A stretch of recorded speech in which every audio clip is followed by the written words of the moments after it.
ومشايخنا في الدين جميع المسلمين والمسلمات والمؤمنين والمؤمنات، خصوصا الأرواح الواقفين والمنفقين والمؤسسين والمعلمين لهذا المعهد، ونخص خصوصا الأرواح التي شهدت محمد الأمين وكمية بنت الجزير، وإلى روحي بشراني لك بالسلام، وإلى روحي بعجاسية بنت إدريس، وإلى روحي بأمسن بنت أمان، وإلى روحي بأنجمسية بنت سمان، شيء لله لهم. الفاتحة. أعوذ بالله من الشيطان الرجيم. بسم الله الرحمن الرحيم. الحمد لله رب العالمين الرحمن الرحيم مالك يوم الدين، إياك نعبد وإياك نستعين، اهدنا الصراط المستقيم صراط الذين أنعمت عليهم غير المغضوب عليهم ولا الضالين. Kemudian ini ada 4 amplop ya, 4 amplop yang ini dari hamba-hamba Allah Subhanahu wa taala, wakaf pembebasan tanah Pondok Pesantren Darul Hijrah Cianjur, yang tentu dari hamba Allah 1.200.000, hamba Allah 1.500.000, hamba Allah nggak ada tulisannya, kemudian hamba Allah 300.000. Ini buat wakaf pembebasan tanah di Cianjur. Kita doakan mudah-mudahan para penyumbang Allah Subhanahu wa taala berikan keberkahan dalam hidupnya, Allah jadikan keturunannya keturunan yang saleh dan salihah, keluarganya keluarga yang sakinah mawaddah warahmah, usahanya diberikan kemanjuan dan keberkahan oleh Allah Subhanahu wa taala, segala hajatnya dikabulkan oleh Allah, segala doa-doanya dikabulkan oleh Allah Subhanahu wa taala. Min hadhihi niyyah wa fi kulli niyyatin shalihah. Al-Fatihah. A'udzu billahi minasyaitonir rajim. Bismillahirrahmanirrahim. Alhamdulillahi rabbil alamin arrahmanir rahim maliki yaumiddin, iyyaka na'budu wa iyyaka nasta'in, ihdinas siratal mustaqim siratal ladzina an'amta 'alaihim ghairil maghdubi 'alaihim waladdallin. Amin.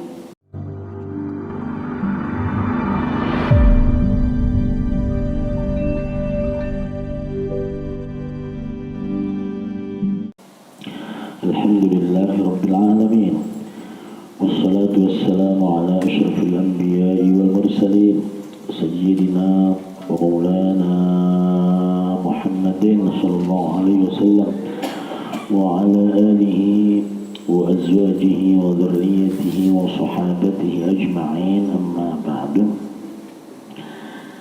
Para santri-santriwati Darul Hijrah yang dimuliakan oleh Allah Subhanahu wa taala, alhamdulillah kita bersyukur kepada Allah Subhanahu wa taala di malam yang berbahagia ini kita masih dipanjangkan umur, disehatkan badan, ditetapkan iman dan Islam sehingga kita masih dapat melaksanakan tugas ibadah kepada Allah Subhanahu wa taala. Salawat dan salam tidak lupa kita sanjungkan pada junjungan kita Nabi besar Muhammad sallallahu alaihi wasallam, yang mudah-mudahan kita senantiasa bersalawat kepada beliau, mengamalkan ajaran, tuntunan dan akhlak Nabi kita Muhammad sallallahu alaihi wasallam. Saya pinjam dulu bukunya gitu. Baik. Kemarin kita sudah membahas tentang al-arif billah, al-arifin. Tentu kita jangan pernah berkata kita al-arif billah, itu yang harus. Kemudian kita kalau mengenal orang yang disebut dengan al-arif billah, tentu ini berkenaan dengan al-arif billah, memang dia mendapatkan isyarat segala hal yang ada di alam semesta ini semuanya adalah kembali kepada Allah. Jadi kalau semuanya itu dari Allah, lihat langit itu Allah, pohonan Allah, semua Allah, baru itu namanya al-arif billah. Kalau kita ini sedekah terus dapat Allah kasih kemudahan, dari situ kita bisa ada melihat kebesaran Allah, keagungan Allah, belum arif billah.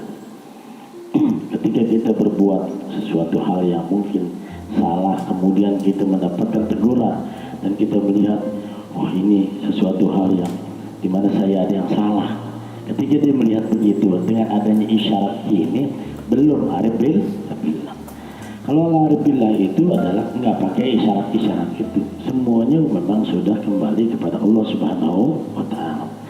Karena matlabnya memang yang dituntut, yang dicari oleh al-arif billah itu adalah dia adalah seorang hamba Allah Subhanahu wa Ta'ala yang harus tunduk patuh kepada Allah Subhanahu wa Ta'ala.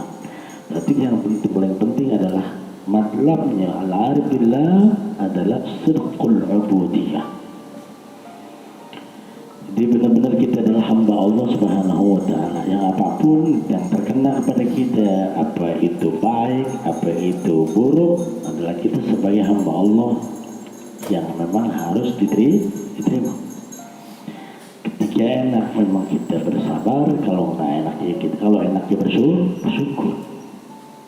Itu sebagai sesuatu hal yang sifatnya tugas. Dan kita bisa melaksanakan hak rububiyah. Jadi kepada Allah Subhanahu wa Ta'ala apapun kita harus kerjain.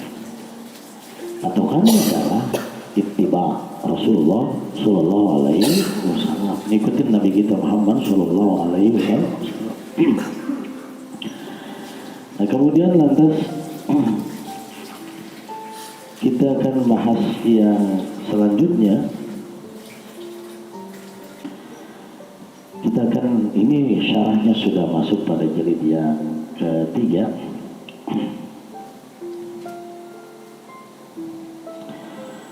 Bismillahirrahmanirrahim. Al-hikmatu tsaminatu was-sab'un. Itu hikmah yang ke-78.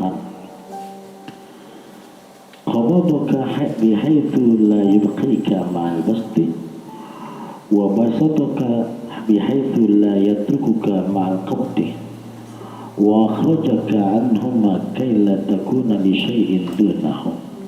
Ini kemarin juga sudah kita bahas ini ya, kemarin sudah bab ini juga kita bahas. Kalimat qabd, al-qabd itu adalah sabar, sesuatu hal yang dimana kita ini harus sabar.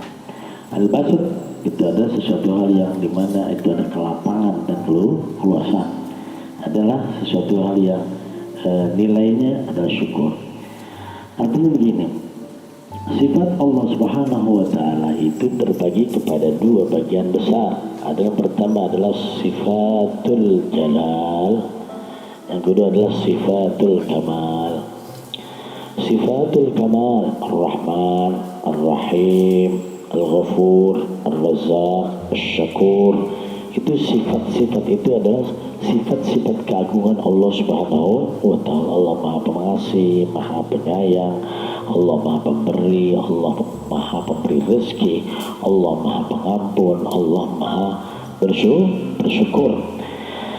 Ketika kita membaca ayat-ayat tentang ini, tentu kita akan ada yang namanya al-bast, di mana ada sebuah keluasan.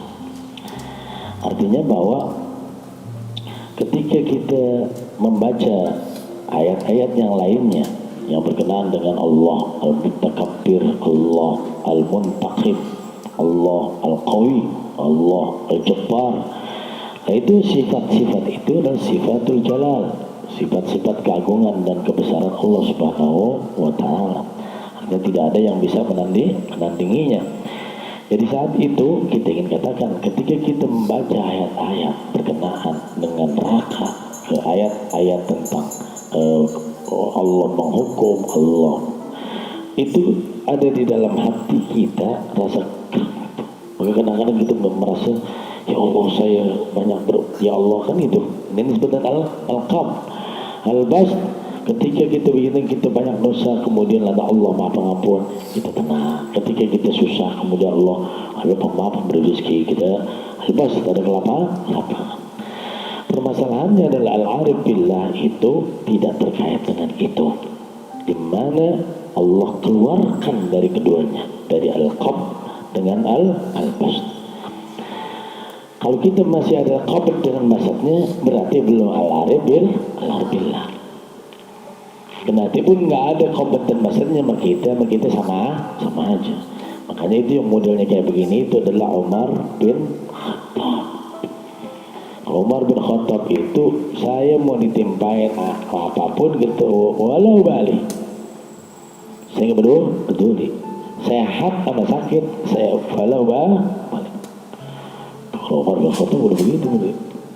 Artinya bahwa mau sakit, datang dari Allah kan gitu kan, masih baik. Mau dikasih rezeki, udah pasti baik. Semua itu nggak ada al-qabd, nggak ada al-basnya. Jadi itu kira-kira berkenaan dengan al-arif billah. Ini masih bicara tentang al-arif billah. Memang kawasannya sebenarnya adalah bukan kawasan kita, tetapi kita secara ilmu kita harus tahu siapa yang disebut dengan al-arif billah. Mungkin kita kalau mengukur diri kita al-arif billah mungkin jauh banget dari itu. Karena kita masih tetap dalam kondisi al-qabd, ada qabdnya, ada al-basnya. Kemudian kita akan masuk kepada yang berikutnya adalah Bismillahirrahmanirrahim. Al-arifuna idza busitu akhwa minhum idza qubitu wa la yaqifu ala hududil adabi fil basti illa qalil. Al-arifun, orang yang kenal dengan Allah. Ini memang kita pada posisinya kita harus tahu kalimat atau hadis yang menyatakan man arafa nafsahu arafa rabbahu. Yang kenal dirinya pasti kenal Tuhan. Rasanya kita belum kenal diri kita sehingga kita belum kenal Allah. Orang yang benar-benar ta'rifat, kenal kepada Allah Subhanahu wa ta'ala, maka pada posisi itu kenalnya itu kenal seberapa kenalnya. Apakah kenal banget? Atau kalau kita ingin katakan bahwa kalimat kenal ini, bahwa Quran itu menceritakan tentang orang Yahudi, bahwa dikenalnya mereka kepada Nabi itu lebih kenal dibandingkan mereka kenal kepada anak-anak mereka. Kalau kenal sama anak kan kita batuknya anakku tuh sembahyang ada tuh kan gitu. Contoh lah saya kita sembahyang ini Rumi itu ada di belakang tuh batuknya kita udah tahu tuh. Nah kalau orang Yahudi lebih lekat lagi, lebih kenal pada Nabi kita Muhammad Sallallahu Alaihi Wasallam. Tapi rasanya kenal itu nggak ngejamin kayaknya ya. Kendati pun mereka kenal Nabi, tapi mereka tetap tidak beriman. Saya ingin mengkiaskan kepada iblis. Iblis itu makhluk Allah yang paling marifat, paling kenal kepada Allah. Tapi malah justru balik tuh. Tentu intinya adalah kalimat al-arifun ini kan sesuatu hal yang sifatnya adalah memang al-arif billah, dan mereka adalah orang-orang yang sholihin. Orang-orang yang sholihin itu adalah dikasih dua pilihan, dikasih luas atau dikasih sempit. Ditampakkan dosa-dosa mereka karena kekurangan dalam ibadah. Mungkin dia rasa kurang khusyuk, kurang melaksanakan tugas sebagai seorang hamba, atau diberikan keluasan oleh Allah Subhanahu wa ta'ala. Di situ dimana ketika membaca surat-surat yang baik itu, alhamdulillah saya begitu, alhamdulillah itu. Orang yang suka sedekah, alhamdulillah. Orang yang suka sholat, alhamdulillah. Kan kalau udah begitu kan kadang-kadang ada bus itu, ada lepas. Kalau disuruh untuk memilih, ini mana lebih ditakutin? Punya rasa lebus itu, Allah Ghafurur Rahim, Allah atau mereka dikasih sesuatu yang sifat qubyudu, di mana ditakutin. Melihat kisah-kisah para salihin, melihat kisah para salih, ketika Nabi kita Muhammad Sallallahu Alaihi Wasallam itu ketika mau ila Rafiqil A'la, dia menangis tuh. Nabi nangis. Tuh. Karena dalam posisi itu adalah ada sesuatu hal yang dipikir. Oh, cerita tentang Umar bin Khattab radhiyallahu anhu. Ini kalau bahasa saya, kalau Abu Bakar kehati-hatiannya itu luar biasa. Ketika dikasih sama Umar itu 6.000 dinar oleh Umar bin Khattab untuk khalifah Rasulullah Shallallahu Alaihi Wasallam, kan dipakai tuh, dipakai. Ketika dia sedang sakaratul maut, dia ngomong kepada putrinya Aisyah, ya Aisyah, bolehkah kiranya itu tanah yang di sana itu dijual? Kemudian duit itu kau kembalikan kepada Umar. Jadi kan sebagai seorang presiden tentu kan ada gajinya, itu udah dipakai, dipakai. Tapi kenapa? Padahal itu sesuatu hal yang resmi, tapi dia minta dipulang. Berarti kan ada sesuatu yang kubudu, ada sesuatu yang dia, ya Allah, apakah yang saya pakai ini itu nggak ada dan pakai buat berleha-leha barangkali, atau buat salah dalam menempatkan harta yang dikasih amanat kepada saya. Ketika Umar bin Khattab mau wafat, dia tanya, ya ini yang bunuh saya siapa? Munafiqun mu'min, orang munafik mu'min. Qalu munafiqun ya amirul mu'minin. Alhamdulillah. Idza qatalani munafiqun fa ana mu'minun, wa idza qatalani mu'minun fa ana munafiqun. Masih orang begitu solehnya masih mempertanyakan tentangnya apakah saya ini munafik atau beriman, dan masih meratapi apakah ibadah saya diterima oleh Allah atau tidak. Ini kan hal-hal yang luar biasa tuh. Jadi para solihin itu banyaknya sedemikian rupa adanya. Nah, ini berkenaan dengan al-arifuna idza busitu. Dijelaskan di sini bahwa di mana orang-orang al-arif billah itu tidak tenang, tidak menetap dalam kondisi taqallub, la yarkanuna fi taqallubati ahwalihim ila qabdin wa ila bastin. Kalau kita ini pasti kalau punya duit pengen punya duit terus supaya nggak bingung, ya bingung otak kan gitu. Dia nggak terkait dengan masalah supaya hidup nyaman, asuransi ada, ini ada, itu ada, nyaman semua. Orang al-arif billah itu la yarkanuna illa taqallubati ahlawin illa qabdin au illa bastin. Jadi dia kalau dalam kondisi kabut begitu pengen supaya luas pengen, dia nggak terkait dengan itu. Lisababillati a'tahtu laka, karena memang mereka itu emang semuanya adalah hidupnya mereka itu adalah untuk apa? Syirqul ubudiyah, kemudian wa haqqul rububiyah. Bagaimana melaksanakan tugas kepada Allah Subhanahu wa taala.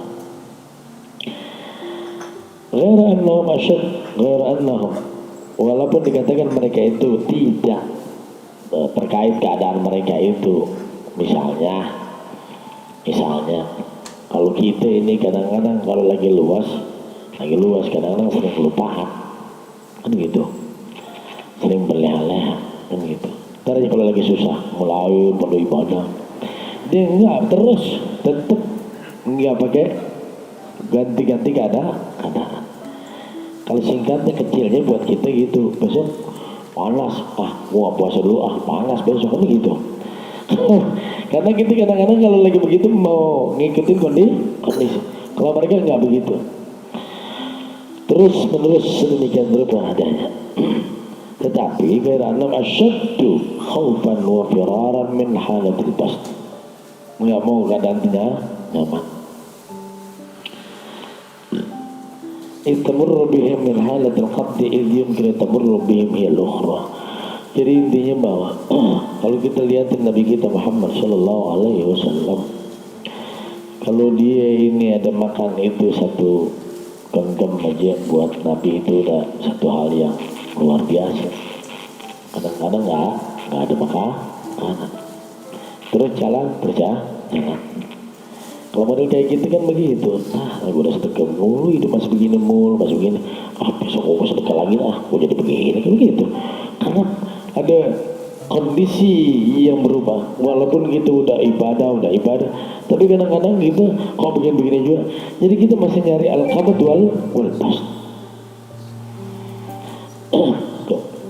Makanya kalau orang begitu, kadang-kadang begitu, kayak Nabi udah, modelnya kayak Nabi gitu. Orang nggak punya duit, terus ada kasih duit, lagi mau pulang bawa duit, ada orang minta dikasih aja semua.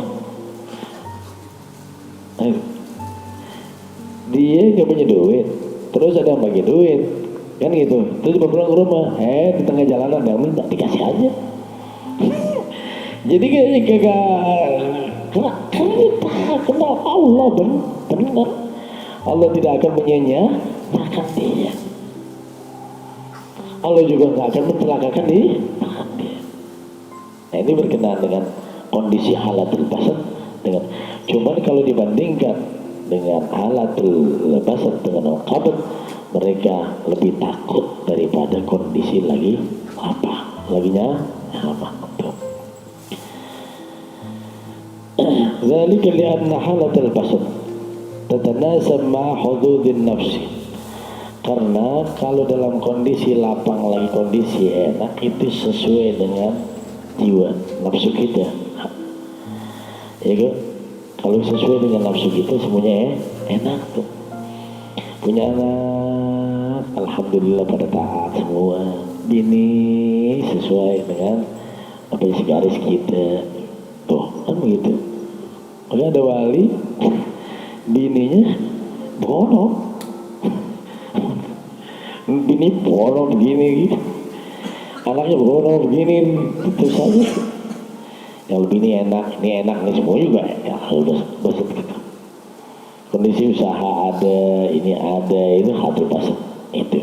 Tatanasab ma'a hududin nafsi, itu sesuai dengan tuntutan jiwa kita. Idh hiya mayyala ila al-bahthi an asbab at-tumanina wa dalailha. Karena jiwa itu pasti cenderung mencari sebab-sebab kenyamanan dan ketenangan. Oh, kita ini memang seringannya gitu cari itu apa, zona aman, apa zona nyaman gitu, comfort zone. Makanya kalau belajar sama saya, belajar sedikit, belajar pada zona yang sana yang tidak nyaman. Iya gitu. Usikum wa iya nafsi bitaqwallah. Saya nggak tahu berapa miliar yang saya pegang selama beberapa bulan ini. Mungkin lebih dari 1 miliar. Duit dulu kagak ada. Kondisinya kagak nyaman mulu gitu. Terus teranu. Nggak nyaman terus. Maksudnya artinya bahwa kan yang enak nih kita deposit, terus ini. Kan memang jiwa kita selalu mayyala ilal bahthi, mencari al-itminan, ketenangan jiwa. Wa dalailha litastaghniya bidzalika an muraqabatil hal wa harasatil muhit wal manakh, walakin tarkanu ila iqtitabi mut'aha wal husul ala mutatallibatiha duna ayyi wajalin aw hisabin. Jiwa itu memang sedemikian rupa supaya apa? Jadi dia nggak terlalu kontrol keadaan bagaimana. Udah kalau duit banyak mau gimana, anak sakit gampang ke dokter kan gitu. Ada semua kita pengen cari yang model ya begitu. Maka hampir kita katakan bahwa kita nggak menemukan dari para solehin yang kita baca di dalam sejarah, ya, yang modelnya kayak kita nih sekarang. Bahkan kita hampir susah untuk menemukan ulama yang modelnya kayak mereka. Nabi emang lam yaddakhir li nafsihi, itu kalimatnya. Nabi nggak pernah nyimpen buat dirinya. Lam yaddakhir li nafsihi, nggak pernah nabung buat dirinya. Nabi. Sering saya ceritakan itu berkenaan dengan para tokoh-tokoh pilar-pilar arkan, para pilar-pilarnya Umar bin Khattab. Di antaranya adalah Sa'ad bin Abi Waqqas. Di antaranya adalah apa eh, Sa'ad bin Ubadah, semua tokoh-tokoh itu dikirimin tuh Umar 400.000 dirham kasih duit, kasih Sa'ad bin Abi Waqqas 400.000 dirham. Yang bawa ini dikasih tahu sama Umar, ntar habis kasih pulangnya jangan buru-buru, lihat dulu. Jadi habis kasih liatin tuh, jangan buru-buru pulang. Apa yang dikerjakan oleh Sa'ad bin Waqqas? Gak dibawa masuk ke dalam, suruh panggil semua fakir miskin, dibagiin semua sampai habis. Lihat itu. Oh, ada orang model kayak begini. Panggil lagi tuh Amr bin As, masih lagi. Terus itu apa? Bagiin semua. Itu pilar-pilarnya yang dibagiin itu semuanya begitu. Kita simpan kayak dikit, saya simpan kayak dikit kan gitu. Dibuat keperluan kita apa? Jadi ini orang kadang-kadang begitu. Candu paling bagi orang ya. Duitnya kagak masukin ke rumah, langsung bagi. Ternyata tidak ada Rasulullah Sallallahu Alaihi Wasallam. Datang duit itu dari Bahrain, Bahrain. Gerobak, kontainer itu duit tadi. Masukin ke masjid, panggil fakir miskin, bagi. Semua jiwa kita pasti pengen nyari itmi'nah. Nyari itmi'nah. Makanya ingin tegaskan gitu. Kadang kalau kita belajar kitab-kitab yang modelnya begini kayaknya kurang enak ngajinya, kan kelihatannya gitu. Ya kayaknya kurang enak ngajinya gitu. Kenapa? Karena yang ngomongin jiwa kita yang memang cari hudutul itmi'nah, nyari ketenangan tuh. Karena jiwa itu pasti terkandung ilaktitabi mut'aiha, semua nyari yang nyaman, yang tenang tuh. Wal husulala mutatallibatiha, bisa mencapai kalau tenang hati kita pakai duit. Kalau misalnya tenang itu dengan sehat, gimana coba sehat, olahraga lah, inilah, mau makan bergizi lah, itulah, dan seterusnya. Itu dicari. Nah ini berkenaan dengan jiwa. Jadi intinya mereka kagak mau ngikutin jiwa mereka. Kagak mau ngikutin jiwa mereka. Kalau udah ngikutin udah namanya hawa nafsu, udah pasti belok dah. Wal inna hadatul basri in istamarrat awratat sahibaha rubbama thiqatan bi husnil mal wa sa'adatil uqbah. Tuh. Dia katakan begitu. Kalau ini terus-menerus dalam keadaan lepasan, maka akan mewariskan kepada orangnya rasa percaya dengan bihusnil ma'al, rasa pastilah ntar ujungnya enak lah gitu. Wa sa'adatul uqbah, pasti masuk surga lah orang mau sholat mulu, ibadah itu buktinya ada. Ini ketika kita punya ibadah enak, murid semuanya tunduk patuh, ya nggak semuanya pada ini. Kalau sih begitu itu, kita mengatakan pada Rasulullah, kalau tenang aja, dan kalau gue meninggal juga murid gue banyak yang doain kan gitu, kan masa kagak dampurin bawa Allah kan jadi begitu mulu gitu. Terus itu, kalau kita ya Allah, kita mau Allah, kita mau Allah.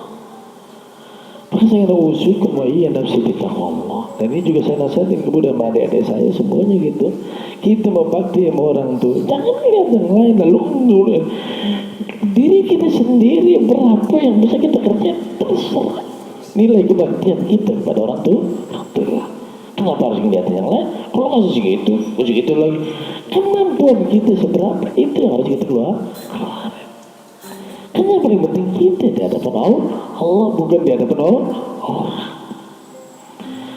Karena disinilah yang paling penting adalah apa?